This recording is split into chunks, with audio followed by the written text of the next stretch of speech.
Pelajaran-pelajaran termahal gue di tahun 2025. Pelajaran pertama ya yang gue pengen share ini mahal di hidup gue, yaitu untuk keep things simple.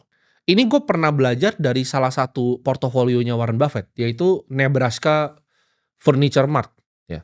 Jadi ini ada orang, udah tua sekali, perempuan, dia bikin satu toko furniture. Ditanya sama Warren Buffett, "Strategi bisnis lu tuh apa?"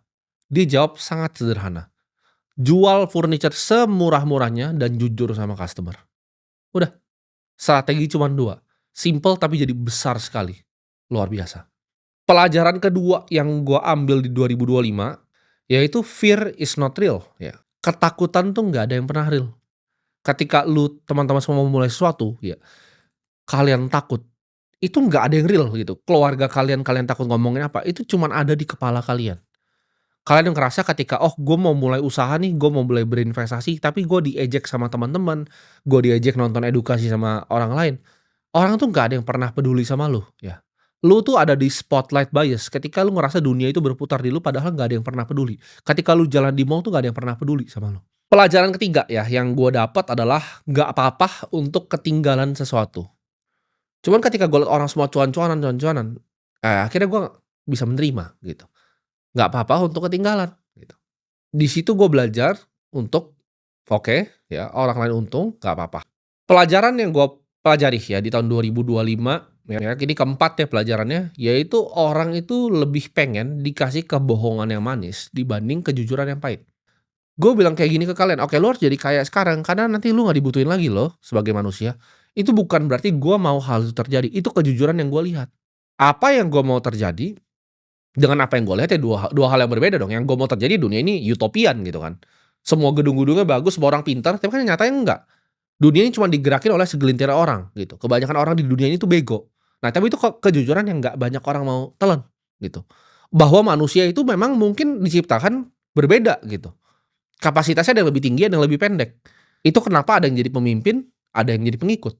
Tapi ini kan kejujuran yang dunia ini nggak mau orang dengar. Pelajaran kelima yang gue ambil ya, sulit untuk melakukan sesuatu yang bosan berulang-ulang.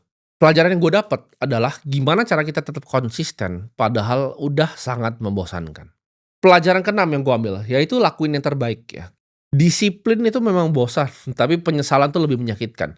Kalau lu ujung-ujungnya tutup tahun dengan nyesel, oke, kayaknya gue nggak lakuin yang semaksimal itu. Lu akan mendapat yang namanya penyesalan, ya. Jadi mendingan disiplin dibanding menyesal.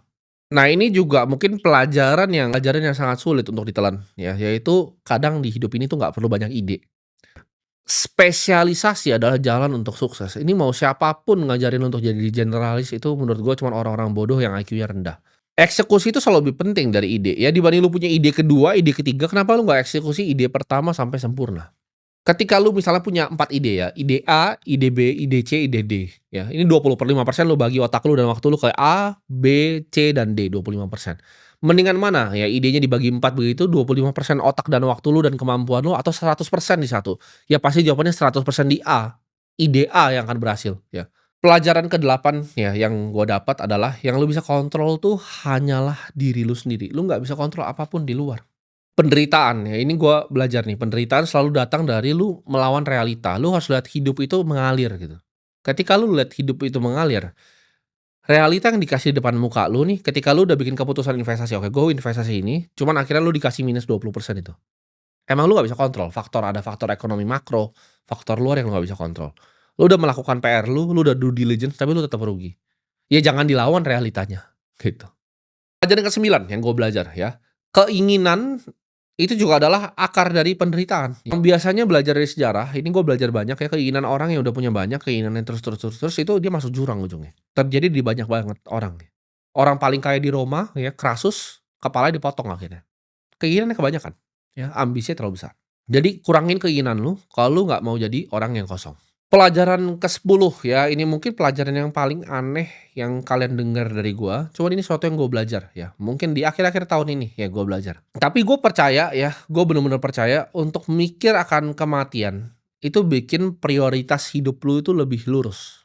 Itu bikin gue berani juga untuk ngambil resiko, kenapa? Karena gue rasa oke sebentar gini, dengan apa yang gue mau capai, sebentar nih di hidup gua, ya udah gue harus lakukan yang terbaik waktu. Dan ini pelajaran terakhir yang gue dapat ya, ketika ini pelajaran ke-11 ya, pelajaran terakhir. Ketika gue jadi orang yang lebih tenang, gue itu jadi orang yang lebih berbahaya. Karena kenapa? Ketika gue tenang, gue bisa lihat semuanya dengan clear, gue bisa lihat strategi dengan clear, gue bisa lihat semua orang dengan clear, gitu. Tahun 2026, gue akan cuman eksekusi satu hal sampai titik ujungnya. Dan gue bisa lihat tuh dengan gue tenang tadi, mana yang bisa difokusin dan mana yang enggak, ya. Jadi semoga video ini bisa jadi bermanfaat untuk kalian, kalian bisa pelajarin ya, dari pelajaran-pelajaran termahal gue, ya di tahun 2025 ini.